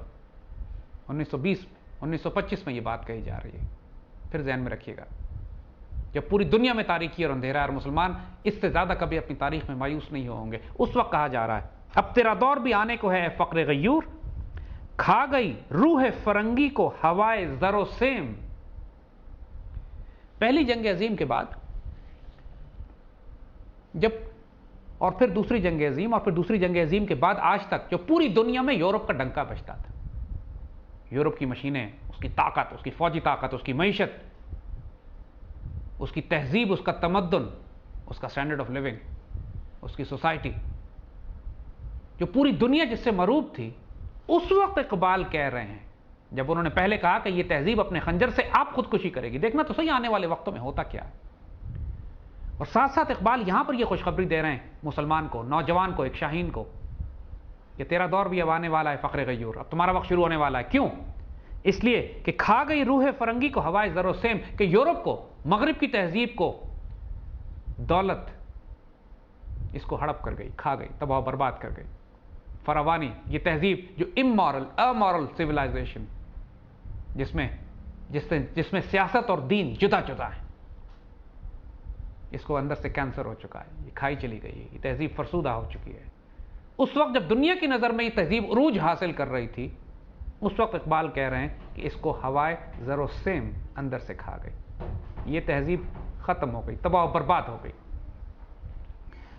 لفظ اسلام سے یورپ کو اگر کد ہے تو خیر، کہتے ہیں اگر اسلام کے نام سے یورپ چڑھتا ہے تو خیر، چڑھے، آج بھی پوری یورپ کو اسلام کے نام سے ہی چڑھ ہے نا، لیکن کہا کہ اسی مذہب کا دوسرا نام اسی دین کا ہے فقر غیور۔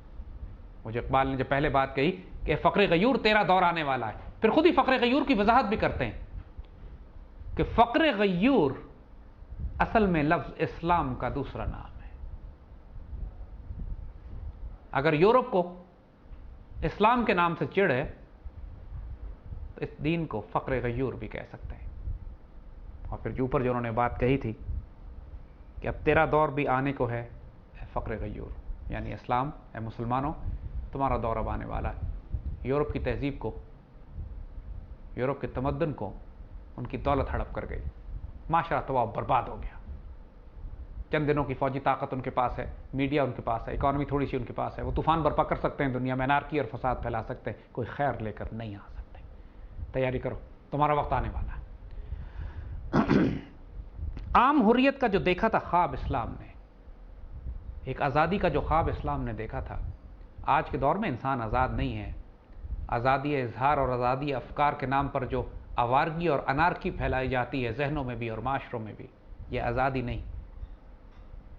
اقبال فرماتے ہیں کہ عام حریت کا جو دیکھا تھا خواب اسلام نے، اے مسلمان آج تو اس خواب کی تعبیر دیکھ۔ اور یہ شعر تو حقیقت میں لگتا یہی ہے کہ جیسے اقبال نے 100 سال آگے جا کر اس کو بیان کیا ہے کہ عام حریت کا جو خواب دیکھا تھا اسلام نے، اے مسلمان آج تو اس خواب کی تعبیر دیکھ۔ جس دن انشاءاللہ دنیا میں خلافت الحمناج النبوہ کا نظام قائم ہوگا، پاکستان میں خلافت راشدہ کی بنیاد پر مرکز قائم ہوگا۔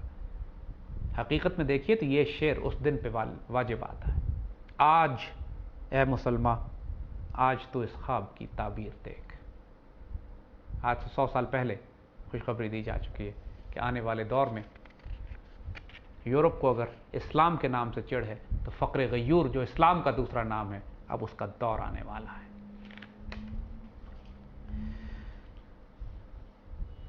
خود مسلمان کو بھی نہیں معلوم کہ اس کا مقام کیا ہے، خود مسلمان کو نہیں معلوم کہ اللہ نے اس کی تقدیر کیا لکھ دی ہے۔ فرماتے ہیں چشم اقوام سے مخفی ہے حقیقت تیری، پوری دنیا کو بھی نہیں معلوم کہ اللہ نے مسلمان سے کیا کام لینا ہے۔ یہ کفر کے نظام کو، یہ اپنے خیال میں اپنا نظام اتنا غالب اور نافذ کر چکے ہیں، ان کو اندازہ ہی نہیں ہے کہ اس فرعون کے نظام کے مقابلے پہ اللہ موسیٰ کہاں سے پیدا کرے گا۔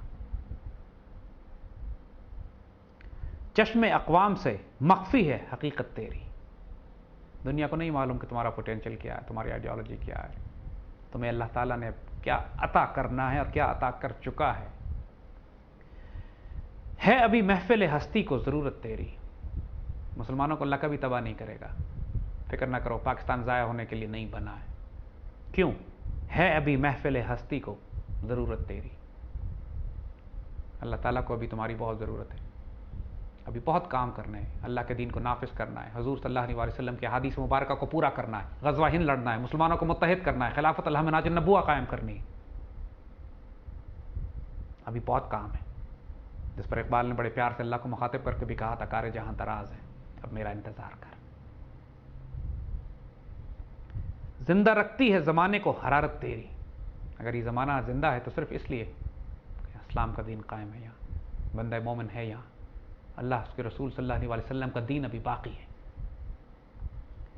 کوكب قسمت امکا ہے خلافت تیری، وقت فرصت ہے کہاں، کام ابھی باقی ہے، نور توحید کا اتمام ابھی باقی ہے۔ وقت فرصت ہے کہاں، کام ابھی باقی ہے۔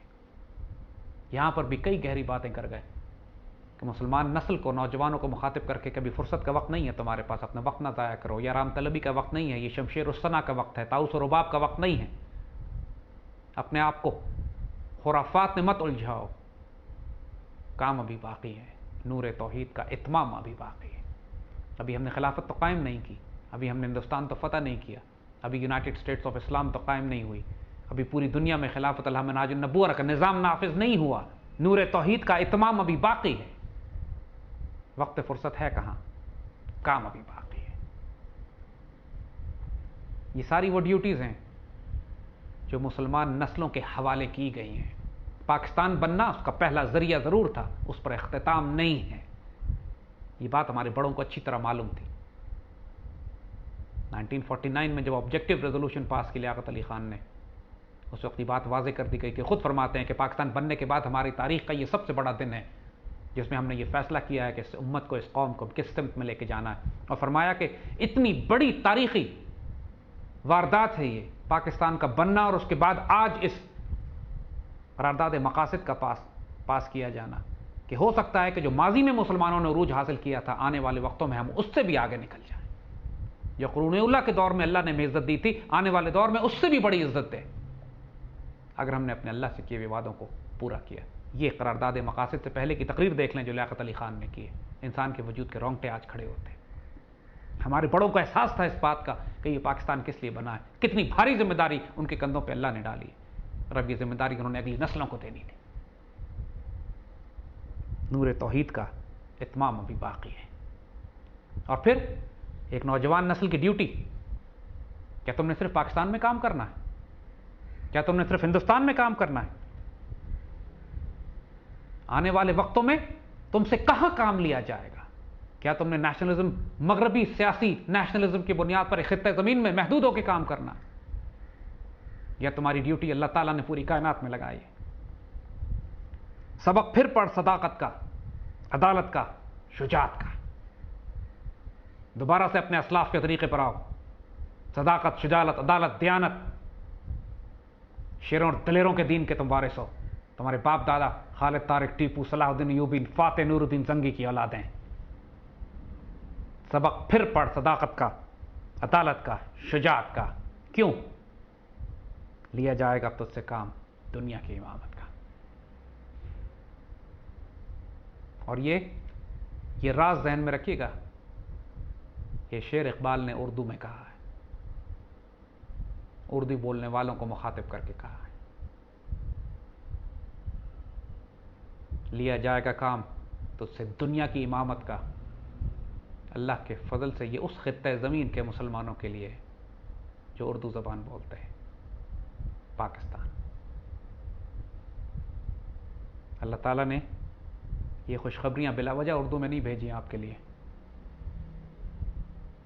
اردو بولنے والوں کے نصیب میں، اس خطہ زمین، اس مدینہ ثانی، اس پاک سرزمین کے نصیب میں شاندار ترین تقدیر لکھ دی گئی ہے. اب یہ صرف ہمارا کام ہے کہ ہم کتنی بھاری قیمت ادا کرتے ہیں اس تقدیر کو حاصل کرنے کے لیے. اگر لبیک کہتے ہیں اللہ کی اس پکار پر تو یہ سستا سودا ہوگا ہمارے لیے. اگر انکار کرتے ہیں، منہ موڑتے ہیں، جیسے پچھلے 63 سال سے کرتے چلے آئے، تو بڑی بھاری قیمت دینی پڑے گی. تقدیر تو ہے انشاءاللہ، یہ فیصلہ پھر رب کرے گا کہ اس نسل سے کام لے، کہ اس سے اگلی نسل سے، کہ اس کی اگلی نسل سے. لیکن لیا جائے گا کام تجھ سے دنیا کی امامت کا. الحمدللہ یہ تقدیر لکھ دی گئی ہے، یہ تبدیل نہیں ہوتی. صرف خوش نصیب نسل تلاش کی جا رہی ہے کہ اللہ کس سے یہ کام لیتا ہے. لوگوں نے پھر اعتراض بھی کیا کہ آپ کیسے یہ باتیں کہہ سکتے ہیں. اس کا جواب بھی بابے نے اس وقت دیا تھا. فرماتے ہیں نکلی تو لب اقبال سے، پر جانے کس کی ہے یہ صدا. نکلی تو لب اقبال سے، پر جانے کس کی ہے یہ صدا. پیغام سکون پہنچا بھی گئی، دل محفل کا تڑپا بھی گئی. بزرگ فرماتے ہیں کہ علامہ اقبال سے بہتر قرآن و سنت کا شارع 20ویں صدی میں پیدا نہیں ہوا. میرے آقا صلی اللہ علیہ وسلم کی وہ حدیث مبارکہ جس میں آپ وضاحت فرماتے ہیں بندہ مومن کا اپنے رب سے تعلق اور پیار، کہ ایک مقام ایسا آتا ہے کہ رب اس کی زبان بن جاتا ہے جس سے وہ بولتا ہے، ہاتھ بن جاتا ہے جس سے وہ کام کرتا ہے، پاؤں بن جاتا ہے جس سے وہ چلتا ہے. ظاہراً دیکھنے میں وہ بندہ بشر ہوتا ہے، اس کے اندر کون سی روحانی طاقتیں کام کر رہی ہوتی ہیں، کون سے ملائکہ اس پر نازل ہو رہے ہوتے ہیں، اللہ تعالیٰ کا کون سا جلال و جمال ہوتا ہے جو اس میں ظاہر ہوتا ہے، کہاں وہ قہاری و غفاری و قدوسی و جبروت ہوتا ہے، کہاں وہ قاری نظر آتا ہے اور حقیقت میں قرآن ہوتا ہے. دیکھنے میں وہ عام ہوتا ہے، حقیقت میں وہ مرد قلندر، مرد درویش، بندہ مومن ہوتا ہے. نکلی تو لب اقبال سے، پر جانے کس کی ہے یہ صدا. پیغام سکون پہنچا بھی گئی، دل محفل کا تڑپا بھی گئی. نکلتی تو لب اقبال سے یہ جو کچھ اقبال نے خوشخبریاں دی ہیں نکلی تو لب اقبال سے. اقبال کے رازدار بنیے، اس فقیر کے، اس قلندر کے، اس درویش کے رازوں کو سمجھیے گا. جگہ جگہ اشارے کرتا ہوا جا رہا ہے. میں اپنی طرف سے بات نہیں کر رہا، مجھے جو دکھایا جا رہا ہے میں خوشخبریاں دے رہا ہوں. بد نصیب ہوں گے وہ لوگ اور وہ قوم جو فیض نہ لے سکیں. بد نصیب ہوں گی وہ نسل کہ جو اقبال کے اس کلام سے فیض لے کر آنے والے وقتوں کے لیے، آنے والے دور کے لیے امت رسول صلی اللہ علیہ وآلہ وسلم کی چٹان نہ بن سکے. اور پھر وہی بات جو اعتراض کرنے والے تھے، جو اس بات پر اقبال پر اعتراض کرتے تھے کہ باتیں کہاں سے آپ لے کر آتے ہیں، جب زیادہ ان کا اعتراض بڑھ گیا تو اقبال نے پھر ان کو بھی طنز کر کے پرے کر دیا. عشق کو فریاد لازم تھی سو وہ ہو چکی. عشق کو فریاد لازم تھی سو وہ ہو چکی. اب ذرا دل تھام کے فریاد کی تاثیر دیکھو تو صحیح ہوتا کیا ہے. زیادہ اعتراض کرتے ہو، دل تھام کے فریاد کی تاثیر دیکھو. مت شامل ہو اس قافلے میں، بیٹھ جاؤ ایک طرف جا کے. جو اللہ نے کرنا ہے وہ ہونا ہے، جو لکھ چکا ہے وہ ظاہر ہوگا. وہ نسل، وہ قوم، وہ خوش نصیب لوگ، وہ سابقون الاولون، وہ مقربون، وہ تلاش کر لیے گئے جن کے ذریعے اللہ یہ کام لے گا. اللہ بے پرواہ ہے، اللہ کے بندے بھی بے پرواہ ہیں. اللہ لم یلد ولم یولد ہے، اللہ کے بندے بھی کسی رشتہ داری کی پرواہ نہیں کرتے. کل لہو کفوا احد، جیسا کوئی نہیں، اللہ کے بندوں جیسا کوئی نہیں. ان کا رب سے ایسا تعلق ہوتا ہے کہ وہ اللہ کے بندے اس کی تقدیر کے پابند بھی نہیں ہوتے. وہ خود تقدیر یزداں ہوتے ہیں. تمہیں زیادہ اعتراض ہے، انتظار کر کے دیکھ لو، دل تھام کے فریاد کی تاثیر دیکھ. اس لیے کہ جو کچھ تم سوچ کے بیٹھے ہو، جو کچھ تمہارے خواب و خیال میں ہے، اس طرح نہیں ہوگا. اب ویسے ہی ہوگا جیسے میرے آقا صلی اللہ علیہ وسلم نے جس کی خوشخبریاں سنا دی ہیں، اور وقت کے فقراء اور اولیاء نے جس کی تصدیق کی ہے، اور جو اس مرد قلندر، اس مرد درویش، اس فقیر، اس بابا اقبال کی زبان سے اللہ تعالیٰ نے آنے والی نسلوں کو خوشخبریاں دے دی. اب ذرا دل تھام کے فریاد کی تاثیر دیکھ. اور پھر اسی سے مطابقت رکھتا ہوا خوبصورت شعر فرماتے ہیں، اٹھ کے اب بزم جہاں کا اور ہی انداز ہے، اٹھ کے اب بزم جہاں کا اور ہی انداز ہے، مشرق و مغرب میں تیرے دور کا آغاز ہے. دیکھو اٹھو، دیکھتے نہیں ہو کہ دنیا میں ایک نیا نظام آ رہا ہے، بزم جہاں کا ایک اور ہی انداز ہے. نیو ورلڈ آرڈر آ رہا ہے.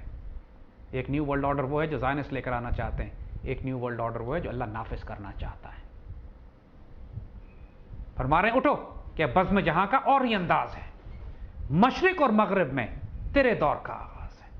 بات صرف مشرق کی نہیں ہے، اللہ کے فضل سے جو خلافت منہاج النبوہ قائم ہوگی، اللہ کے فضل سے جو تمہاری اذان ہوگی، اللہ کے فضل سے جو تم دنیا میں انسانیت کے لیے فلاح کا پیغام لے کر آئے ہو، مشرق و مغرب میں اب تیرے دور کا آغاز ہے.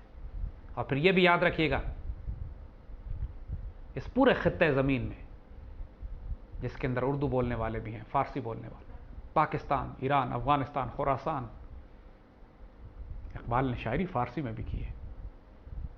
اور اسی سے مطابقت رکھتا ہوا ان کا وہ فارسی کا مشہور شعر جو پوری فارسی بولنے والی دنیا میں جس نے آگ مچائی رہی. ایرانی انقلاب بھی اس کی بنیاد پر آیا، تاجکستان میں بھی انقلاب اس پر آیا. معمار حرم باز بتعمیر جہان خیز ہے جس نے حرم کی تعمیر کی تھی. اب زمانے کی تعمیر کے لیے اٹھو، از خواب گراں خواب گراں خواب گراں خیز، گہری نیند سے اٹھو، گہری نیند سے اٹھو، گہری نیند سے اٹھو. معمار حرم باز و تعمیر جہان خیز، جس نے حرم کی تعمیر کی تھی، دوبارہ اٹھو زمانے کی تعمیر کے لیے. اور یہی بات یہاں فرما رہے ہیں، اٹھ کے بزم جہاں کا اور یہ انداز ہے، مشرق و مغرب میں تیرے دور کا آغاز ہے. ایک خوشخبری اور سنائی اس وقت انہوں نے، تہران ہو اگر عالم مشرق کا جنیوا، شاید کہ اقوام عالم کی تقدیر بدل جائے. اگر فیصلے تہران میں ہونے لگیں، پوری مسلمان ملت ایک جگہ پہ اکٹھی ہو. تہران بھی سمبولک ہے، یہ بتانے کے لیے کہ مسلمان ملت اگر فرقہ وارانہ اختلافات سے آگے نکل سکے، اللہ اس کے رسول کی محبت کو اپنے سامنے رکھے، اپنے عربی اور اجمی کے اختلافات کو ختم کرتے ہوئے اگر ایک مرکز پر جمع ہو، تو انشاءاللہ پھر اقوام عالم کی تقدیریں تبدیل ہو جائیں گی. آج عرب، اجمی، ترک تقسیم ہوئے مسلمان قومیتوں میں، لسانیت میں، فرقہ واریت میں، گروہوں میں، عصبیت جاہلیہ میں. یہ خوشخبری بھی اقبال کی، نصیحت بھی کہ تہران ہو اگر عالم مشرق کا جنیوا، ترک، عرب، ایرانی، افغان، افریقی اور ہند کے مسلمان اگر اکٹھے ہو سکیں ایک مرکز پر بات کرنے کے لیے، تو انشاءاللہ اقوام عالم کی تقدیر تبدیل ہو جائے. طریقہ کار بھی بتا دیا. اٹھ کے اب بزم جہاں کا اور ہی انداز ہے، مشرق اور مغرب میں تیرے دور کا آغاز ہے. لیا جائے گا تجھ سے کام دنیا کی امامت کا. آپ نوٹ نہیں کرتے اس بات کو کہ کس قدر کثرت سے یہ خوشخبریاں اور بشارتیں اقبال کے کلام میں آ رہی ہیں. کسی ایک نظم کا حصہ نہیں ہے، یہ تمام کلام اقبال میں جگہ جگہ جا بجا یہ خوشخبریاں اللہ تعالیٰ نے پھیلائی ہوئی ہیں اور زبان اقبال کو استعمال کیا ہے وہ راز دینے کے لیے جو اقبال سے پہلے کبھی کسی نے اس طرح نہیں دیے. بعد میں آنے والے تمام فقراء نے، جتنے فقراء اس پورے خطے زمین پہ پیدا ہوئے ہیں جنہوں نے مسلمانوں اور پاکستان کے مستقبل کے حوالے سے خوشخبریاں دی ہیں، انہوں نے کلام اقبال کی صرف تصدیق کی ہے. بڑے بڑے اولیاء یہاں گزرے ہیں، حضرت صوفی برکت علی صاحب ماشاءاللہ جو فرماتے ہیں پاکستان کی ہاں اور نہ میں دنیا کے فیصلے ہوں گے. محترم اشفاق احمد صاحب، واصف علی واصف صاحب، ممتاز مفتی صاحب، اتنے بڑے بڑے بزرگ اور ہر سلسلے کے فقیر کامل، ہر سلسلے کے مرشد.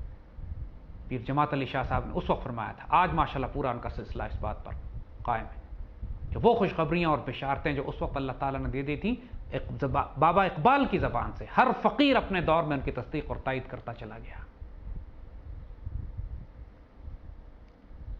لیکن وہی بات کہ لوگوں کی جو عقل پرست ہے ان کو سمجھ میں نہیں آتی یہ باتیں. کیسے ہو سکتا ہے یہ ناممکن.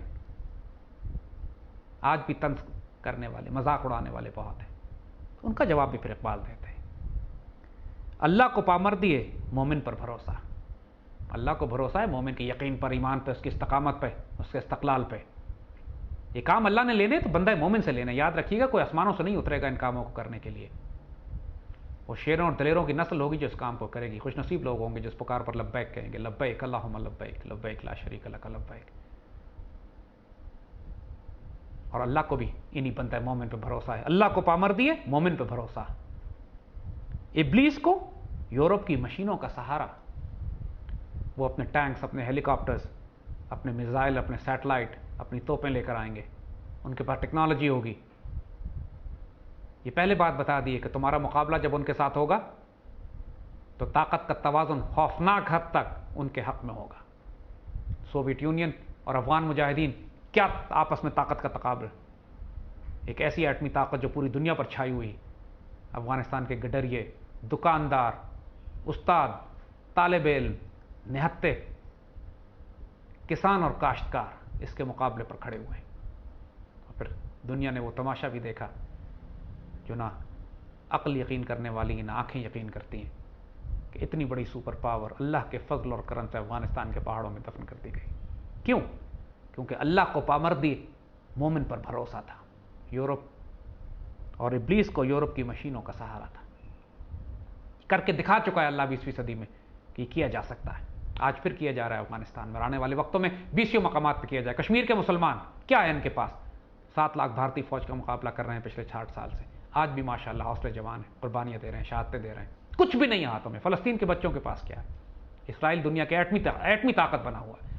دنیا کے خوفناک ترین ٹینک, ہتھیار اور ہیلی کاپٹر لے کر حملے کرتا ہے ریفیوجی کیمپس کے اوپر. بچے پتھر مار مار کے جواب دیتے ہیں. لیکن استقلال میں کوئی کمی نہیں ہے, استقامت میں کوئی کمی نہیں ہے. اور اللہ کے فضل سے یہی استقلال اور استقامت ہے جو دشمن پر دہشت طاری کرتی ہے. کیوں؟ کیونکہ اللہ کو ہے پامردی مومن پہ بھروسہ, ابلیس کو یورپ کی مشینوں کا سہارا. تقدیر امم کیا ہے کوئی کہہ نہیں سکتا. ہوگا کیا یہ کوئی نہیں کہہ سکتا. عام آدمی تو نہیں کہہ سکتا. تقدیر امم کیا ہے, قوموں کی تاریخ کیا ہے, کوئی کہہ نہیں سکتا. مومن کی فراست ہو, یہ شرط لگا دی, مومن کی فراست ہو تو کافی ہے اشارہ. میرے آقا صلی اللہ علیہ وآلہ وسلم کا فرمان عالی شان, مومن کی فراست سے بچو. اتقوا فراست مومن ینظر بنور اللہ. مومن کی فراست سے بچو کہ اللہ کے نور سے دیکھتا ہے. یہاں اقبال اسی حدیث شریف کی طرف اشارہ فرما رہے ہیں. مومن کی فراست ہو تو اشارہ کافی ہے. دنیا پوچھے گی آئندہ آنے والے وقتوں میں کیا ہوگا, اگر مومن کی فراست ہے تو اشارہ کافی ہے. جو ہونے والا ہے وہ ظاہر ہے, جو ہونے والا ہے وہ کھل کے بتا بھی دیا ہے احادیث مبارکہ میں بھی اور فقیر اقبال, قلندر اقبال کی زبان سے بھی. مشرق و مغرب میں اب تیرے دور کا آغاز ہے, لیا جائے گا تجھ سے کام دنیا کی امامت کا. الٹ کے رکھ دیا تھا روما کو جس نے وہ شعر, پھر ہوشیار ہوگا. مومن کی فراست ہو تو اشارہ کافی ہے. میری نوائے پریشان کو شاعری نہ سمجھ. یہ جو میں پریشانی میں تم سمجھتے ہو کہ میں صرف رات کے اندھیرے میں مایوسی اداسی میں شاعری کرتا ہوں, یہ شاعری نہیں ہے. میری نوائے پریشان کو شاعری نہ سمجھ. بہت بڑی حماقت کرو گے اگر تم یہ سمجھے کہ میں بھی صرف ایک شاعر ہوں, کہ میں ہوں محرم راز درون میں خانہ. اللہ تعالیٰ کے جو اندر کے راز ہیں جو اپنی کائنات میں کسی پہ نہیں کھولتا, اللہ نے اس قلندر پہ اس فقیر پر کھولے ہوئے ہیں. یہ شاعری نہیں ہے. میں محرم ہوں راز درون میں خانہ. آشکارا ہے میری آنکھوں پر اسرار حیات. زندگی کے راز جانتا ہوں میں, زندگی کی حقیقتیں کھول دی گئی ہیں میرے اوپر. آشکارا ہیں میری آنکھوں پر اسرار حیات, کہہ نہیں سکتے مجھے نومید پیکار حیات. زندگی کے تمام جنگ جدل سے, زندگی کی تمام کوششوں سے میں نا امید نہیں ہوتا. کب ڈرا سکتا ہے غم کا عارضی منظر مجھے. یہ غم کا عارضی منظر ہے, یہ مجھے کب ڈرا سکتا ہے. یہ پریشانیاں, یہ مشکلات, یہ خودکش حملے, یہ دھماکے, یہ جنگیں, مسلمانوں پر مغرب کی یلغار عارضی ہے۔ کب ڈرا سکتا ہے غم کا عارضی منظر مجھے، ہے بھروسہ اپنی ملت کے مقدر پر مجھے۔ اللہ کے فضل سے اللہ نے جو تقدیر اس ملت کے لیے لکھ دی ہے مجھے اس پہ بھروسہ ہے۔ اللہ نے لکھ دیا ہے کہ اس امت کا عروج ہونے والا ہے۔ اللہ نے لکھ دیا ہے کہ مسلمانوں نے اپنا عروج حاصل کرنا ہے۔ اللہ نے لکھ دیا کہ خلافت اللہ مناج نبوہ قائم ہوگی، غزوہ ہند ہوگا، پاکستان بنے گا، بن گیا۔ اور یاد رکھیے گا اقبال کا 1938 میں انتقال ہوا تھا، پاکستان بننے کا کوئی خواب بھی نہیں سوچ سکتا تھا، اس وقت پاکستان ریزولوشن بھی پاس نہیں ہوئی تھی، مگر یہ وہ تقدیریں تھیں، یہ وہ مقدر تھے جو اس وقت اقبال کی زبان سے بیان کر دیے گئے تھے۔ کریں گے اہل نظر تازہ بستیاں آباد، اللہ کے فضل سے پہلی بستی پاکستان آباد ہوئی، پھر اس کے اندر سوئے کوفہ و بغداد نہیں، سوئے اسلام آباد ان کی نظر تھی، تو بستی جو ابھی آباد بھی نہیں ہوئی تھی، جس کی خوشخبری اور بشارت حضرت بری امام نے آج سے کئی سو سال پہلے دے دی، قدرت اللہ شہاب جس کی خوشخبری لے کر ممتاز مفتی کے پاس پہنچے تھے۔ یاس کے عنصر سے ہے آزاد میرا روزگار، مایوس میں نہیں ہوتا کبھی بھی، میں کبھی مایوس نہیں ہوتا۔ کیوں؟ فتح کامل کی خبر دیتا ہے جوش کارزار، اس لیے کہ مجھے اس پوری دنیا کے طوفان میں ہمیشہ اللہ کی طرف سے فتح کامل کی خوشخبری ملتی رہی ہے۔ سامنے رکھتا ہوں اس دور نشاط افزا کو میں، وہ جو آنے والا خوش نصیب ترین دور ہے اس کو میں اپنی آنکھوں کے سامنے رکھتا ہوں ہمیشہ۔ میں اس کو اس طرح دیکھتا ہوں جو تمہارے لیے صرف ایک تخیل ہے، تمہارے لیے خواب ہے، تمہارے لیے صرف ایک رومانٹک ویژن اور ڈریم ہے، لیکن میں اس کو اپنی آنکھوں کے سامنے رکھتا ہوں۔ میں ان کو اس طرح دیکھتا ہوں جیسے حق الیقین پہ ہوں، جیسے میں اس دور میں بستا ہوں۔ دیکھتا ہوں دوش کے آئینے میں فردہ کو میں، اور ہوا میں، آسمانوں میں، اس کے آئینے میں میں آنے والے دور کو، فردہ کو، کل کو دیکھتا ہوں۔ یہ وہ خوشخبریاں اور وہ بشارتیں ہیں جو اللہ مجھے دکھاتا ہے اور جن کو تم صرف ایک خواب سمجھتے ہو۔ علامہ اقبال کی یہ خوشخبریاں امت کے لیے بہت خوبصورت، حیرت انگیز تحفہ ہے۔ آج جو پاکستان کی تعمیر کے لیے ہم جدوجہد کر رہے ہیں، جو اس تکمیل پاکستان کے مشن کی ڈیوٹی کے انجام دینے کی کوشش کر رہے ہیں، یہ تمام کا تمام مشن میرے آقا صلی اللہ علیہ وسلم کی ان احادیث مبارکہ پر مبنی ہے جس کی خوشخبریاں آپ فرما چکے ہیں، اور جنہوں نے قائم و نافذ ہونا ہے۔ صرف وہ خوش نصیب افراد تلاش کیے جا رہے ہیں جو اللہ کے حکم سے اس تقدیر کو ثابت و ظاہر کریں گے۔ جیسے کہ بات آپ کو کہی، الحمدللہ علامہ اقبال اس خوبصورت دستے کے سالار ہیں جس کے ذریعے اس امت کو متحد بھی کیا گیا، اس کو خوشخبریاں بھی دی گئیں، اس کو مایوسی سے نکالا گیا، اس کو قیادت دی گئی، اس کو ایک مرکز یقین بھی دیا گیا جس پر سایہ خدائے ذوالجلال ہے، اور پھر آنے والے تمام دور کی وہ خوبصورت ترین تصویر بھی دکھا دی گئی کہ جس پر چل کر اس نے اپنے مقصد حیات کو حاصل کرنا ہے۔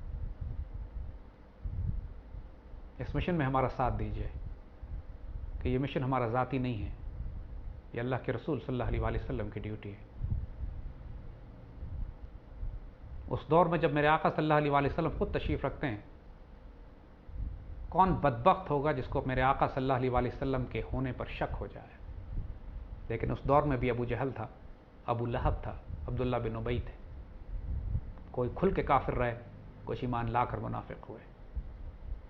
اس دور میں بھی سیدنا ابوبکر صدیق، سیدنا عمر، سیدنا عثمان، سیدنا علی رضوان اللہ اجمعین، عشرہ مبشرہ، اصحاب البدر، بیت رضوان والے، اور پھر خطبہ حجۃ الوداع کے خوش نصیب تھے۔ ہر دور میں یہ تینوں جماعتیں رہیں گی، کافر بھی رہیں گے، منافق بھی رہیں گے، اہل ایمان بھی رہیں گے۔ آج کے دور میں امت رسول صلی اللہ علیہ وآلہ وسلم پر جو امتحانات ہیں، الحمدللہ ہمیں ان کا انجام بتا دیا گیا ہے، انجام خیر ہے، انجام دہلی اور اس پورے خطے پر اسلام کے غلبے کا ہے۔ انشاءاللہ کشمیر بھی آزاد ہوگا، خلافت اللہ منہاج النبوہ بھی قائم ہوگی، ریڈیو پاکستان دہلی کا نعرہ بھی آپ سنیں گے، یونائٹڈ اسٹیٹس آف اسلام بھی بنے گا۔ اس پاکستان، اس خطہ زمین کے مسلمانوں سے لیا جائے گا کام دنیا کی امامت کا، کہ مشرق و مغرب میں اب ان کے دور کا آغاز ہے۔ یہ معمار حرم دوبارہ جاگیں گے، بعض بتعمیر جہان خیز، یہ خواب گراں میں ضرور ہیں، لیکن انشاءاللہ اسی لیے کہا ان کو کہ کھول آنکھ، زمین دیکھ، فلک دیکھ، فضا دیکھ، مشرق سے ابھرتے ہوئے سورج کو ذرا دیکھ۔ اس مشن پہ شک نہ کریں، اس پاکستان سے خیانت نہ کریں۔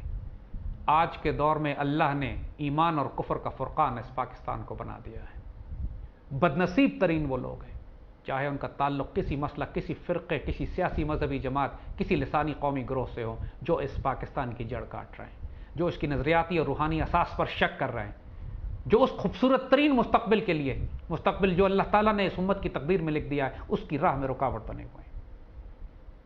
کام تو اللہ لے گا، کام تو اللہ لے رہا ہے، کام اللہ لیتا رہے گا، بے نیاز ہے۔ اس کا کام کسی فرد پہ، کسی جماعت پہ محدود نہیں۔ وہ چاہتا ہے تو اپنا کام ابابیلوں سے اور چونٹیوں سے لے لیتا ہے، لیکن خوش نصیب ہوتی ہے وہ جماعت جس کو اللہ تعالیٰ، جس کے نصیب میں وہ کرم، وہ فیض، وہ برکت، وہ عافیت لکھ دیتا ہے، اور پھر اس کی نشانی یہ ہوتی ہے کہ وہ قاری نظر آتے ہیں، حقیقت میں ہوتے ہیں قرآن، وہ نگاہ بلند بھی ہوتے ہیں، سخن دل نواز بھی ہوتے ہیں، جاں پرسوز بھی ہوتے ہیں، ان کی اذان سے شبستان وجود لرزتا ہے۔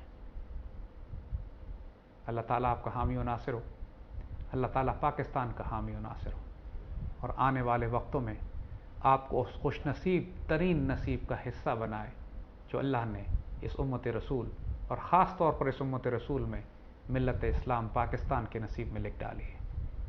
پاکستان